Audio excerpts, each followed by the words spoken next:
Hello and welcome. And today I'm very pleased to be joined by health coach Elena Macia, who, as it says on the tin, she's a health coach, and she's going to talk to us about how you can get advice from people on your journey to better health.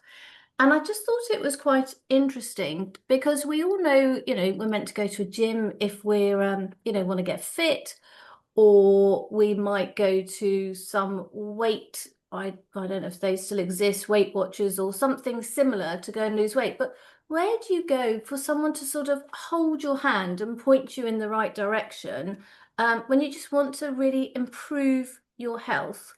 Um, and also at the same time, there is so much, as we know, on the internet. Where can we go for information that is trusted? And as you know, at Talk Health, we're very much focused on evidence-based information. And Elena contacted me, and I just thought, oh, it'd be really good to have a chat with a health coach. So welcome, Elena. Oh, thanks so much for inviting me on. I'm really pleased to be here. So, do you want to tell us a bit about that you're a health coach and then your background story to how you became a health coach? So I became a health coach recently after a new program starting in my local university, which is St Mary's in Twickenham. And they had started a brand new course which caught my eye, all about health coaching. And the reason I decided to do the course and to become a health coach was primarily because I had experienced in my own life the power of small lifestyle changes to bring about health improvement. Specifically for me, it's been around exercise and also about reducing alcohol consumption. And having realised that impact, it made me very interested in finding out more about that career path. The second thing really is that seeing all the preventable illnesses that are constantly in the news these days, and knowing that there's lifestyle changes we can all look at to help guard against those, I was passionate to go down that path. And a love of learning is my third thing. So being able to go back and do, albeit a short course at university, and then find a deeply rewarding career at the end of it, they're some of the reasons that I decided to take up health coaching. Hmm. Which I think is a great idea. I think it's when you feel it's like the penny suddenly drops, doesn't it? And you think, gosh, I can help other people and share that, all the knowledge that I have, which I think is kind of great. So for you, what would you describe a health coach? What is a health coach? What do they do? Yeah, so a health coach is primarily a change agent for somebody. So helping someone manage some change in their life. So usually someone's got either a health concern or things they're not happy about, habits they wish they didn't have. And they want to move from where they are now with their health in their life to a new place that they imagine where they're going to be a healthier, happier person who feels good about themselves. And a health coach helps them navigate like a guide, taking them from where they are now to where they want to be. So navigating through this quagmire of health information that's out there, finding the trusted, tried and tested things that will work for people, and also really importantly, applying it to the individual that's in front of them. So this isn't a one size fits all kind of approach. It's very much understanding a client, how they live their lives, what their particular health issues are, and finding out what's going to work for them. So it's those three things really: managing change in someone's life, being a guide, being a friend, being a partner to walk alongside them and understand their struggle, and be very focused on the person in front of you and finding personalized strategies for them. So my next question was, is it something that you do in a group? But clearly, no, it's an Well, individual. I think it is actually. I think people do group sessions. It's not something I've got into yet because I am newer to the game, so I'm starting off one-on-one, but I know that the NHS does some wonderful programs like diabetes programs where they are group sessions that are run where people learn together, but maybe that works well because they're all in a similar boat of wanting to, they're either pre-diabetic or diabetic, so they're managing a specific condition. I imagine it would work less well if you've got a really varied group of individuals with all sorts of different issues in front of you, but that's how I imagine that group health coaching would work well. And so when somebody comes to you, do you sit down, as you said, you individualize the plan for them? And what are the sort of main areas that you look, because sometimes you can't identify yourself what the problem is. You just know something's not quite right. Totally, yeah. So the way I work is initially I'll have had a conversation with somebody, which might be a casual conversation, but I'll have a half-hour session to just kind of uncover the basics of what's your situation, what are you worried about, what are you struggling with at the moment, and make sure that person understands what health coaching is about and what I can offer before we kind of dive into the full package, as it were. When we do start health coaching, the first session is a deep dive. It's 2 hours long, where we really look at the person in depth. So all of their health background, all of the health issues that they're currently experiencing. And I should stress that health coaches are not clinical, so I'm not clinically trained. So this isn't about diagnosing or treating or prescribing, but it is about understanding an individual and what they're dealing with. And then we go through a series of lifestyle questionnaires where we look at a mini food diary. So what's your day-to-day food intake look like, food and drinks and snacks? What does your weekly exercise routine look like? How well do you sleep? What are your stress levels? And we talk through all of these issues, which helps the client to reflect for themselves when they're asked the question, how would you rate your sleep out of 10? Then they really, stop and think about it. And we end up having some measurable kind of indicators of where somebody is at in these 4 areas of their life. So nutrition, physical activity, sleep, and stress.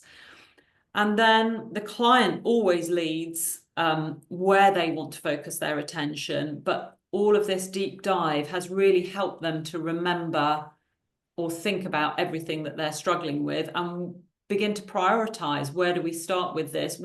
What's most important to me? And almost more importantly, where would it be easiest to start? Because in health coaching, we do like small steps and quick wins to get progress going from day one, to get momentum building and to start making steps towards a client's goals. And is it, I mean, I don't know if this is particular to you maybe, or how do you decide, we're going to do so many sessions, so there is a beginning and an end? Because I think some people think, oh my God, is this never going to end? Yeah. Well, so the way I've structured it for now is 8 sessions, ideally weekly, to start off. And so there's a start and an end to phase 1, which depends, I guess, on the amount of progress somebody makes in that time, how committed they are and how able they are to make the changes in their life. And, as a bit of an aside, habit change and behavior change is not easy. It doesn't come naturally to us, and it's something we have to work at. And there is some research that suggests, I think it's 66 days to change a habit or to embed a new habit and for it to become automatic. So if we're looking at 8, 9, 10 weeks, that feels like a nice time to kind of have this first iteration. So I offer 8 sessions, and then after that we discuss, where we are now. Are you ready to continue this yourself? Do you need some more support from me, or do you need signposting to other things in the community to kind of keep you going? So that's how I work at the moment. Mm. And do most people, I was going to say, last the course? Is it, I presume it's something that is a positive thing to do. Yes. So not everybody lasts the course, that's for sure. And the reason probably that health falls to the bottom of people's priority lists often is because life gets in the way, and life can get in the way of health coaching as well. So even someone with the best intentions, yeah, may not stay the difference either, the distance, because life gets in the way. So, something could happen at work that, um, you know, puts the cat among the chickens, and then that the client's attention necessarily goes to kind of sort out that problem, and maybe they'll miss a few sessions. Keeping the momentum going and keeping that kind of accountability between health coach and client is really quite important. So I try to be as flexible as I can when things come up, to work around a client and kind of extend the window in which we can work, and be flexible with appointments. But it is this partnership whereby we're in it together, and the health coach can't solve the client's problems. The client has to be present, solving the problems for themselves with the support of a health coach. So most people, I'd like to say, do go through to the end, but sometimes people fall by the wayside. Hmm.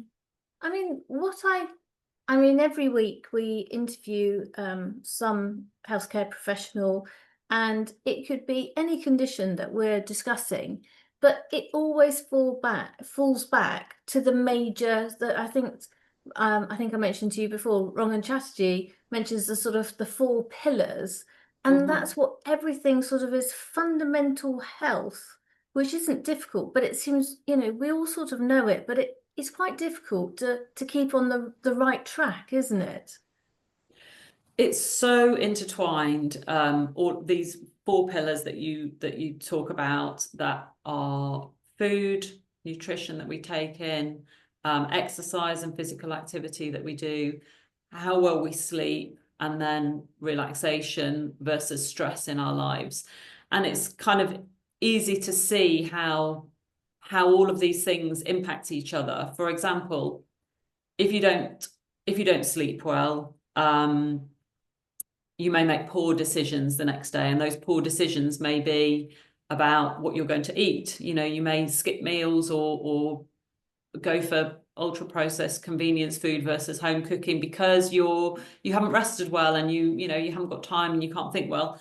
And then that poor eating impacts on your sleep, because so you're not sleeping well because you maybe haven't taken care of your nutrition. And so there are these cycles, and this exactly the same with exercise. You're too tired, you can't be bothered to go out and exercise, but then uh, um, exercise is the one thing that could hopefully help you get a better night's sleep. So all of these things go round in a merry-go-round together. And I think what health coaching does, because you're right, there's these four pillars, there's a lot to deal with, we've got busy lives. Health coaching helps you to figure out where to start. Where do I start with all of this? I'm not sleeping well, I'm not eating well, I'm not exercising.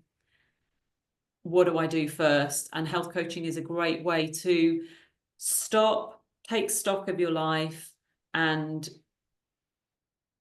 work out that first step that is going to begin to allow you to take control of one area. And then, when we've got that one going, then we'll start to look at the other areas. And often, the other areas will begin to work better anyway, because you've solved problem A, it impacts positively on problem B and C. So it's a vicious cycle, but also a virtuous circle at the same time. Mm. And I can see the positives of, A, it's really good because somebody's really helping you with the vast amount of information that's out there. And B, you're being held accountable to start with, especially at the early days when it's always a bit harder, while you're trying to maintain that sort of habit or getting into a routine and understanding what it is. So I just think they're a great idea to really start your health journey. Totally. I mean, it's such a safe environment, because once you've found a health coach, obviously, that you want to talk to first and figure out that you're going to get on well together, but it's a real area of trust and non-judgment. So you come Mm. as you are, and the health coach accepts you as you are and where you are, to work from that place. So that's the first kind of lovely thing. And as the weeks go along, the rapport and the trust only grows and builds up. And you're right about the accountability. So a health coach is going to challenge you if the goal, the place that you want to go, if you're making decisions that are contrary to that, they're going to kind of expose that and say, well, you want to do this, but you're doing this. How does that work? How do you see that working? But always in a positive way, in a way that moves forwards, in a way that says, that understands that you are struggling with whatever it is. But ultimately, you're being empowered to take responsibility for your own health by skills and techniques that the health coach will share with you, by information that the health coach will help you navigate to get through. So yeah, it's a very positive relationship. It really is a collaborative partnership between two people working together to climb whatever mountain the client has selected they want to get to the top of. And there's different places to start, there's different routes to the top, but they do it together. Well, thank you very much for your time. And in the newsletter, we will put a link to your website so that people can hear a bit more about you. But at the same time, realizing that, it's like finding any sort of, I was going to say therapy, and yours isn't therapy, but it's finding someone that you can work with, which is the key to its success, isn't it? Totally, yeah, it's all about relationship. And in the same way, finding strategies that work for you is finding a health coach that works for you as well. So thanks very much. I've really enjoyed it. Thank you.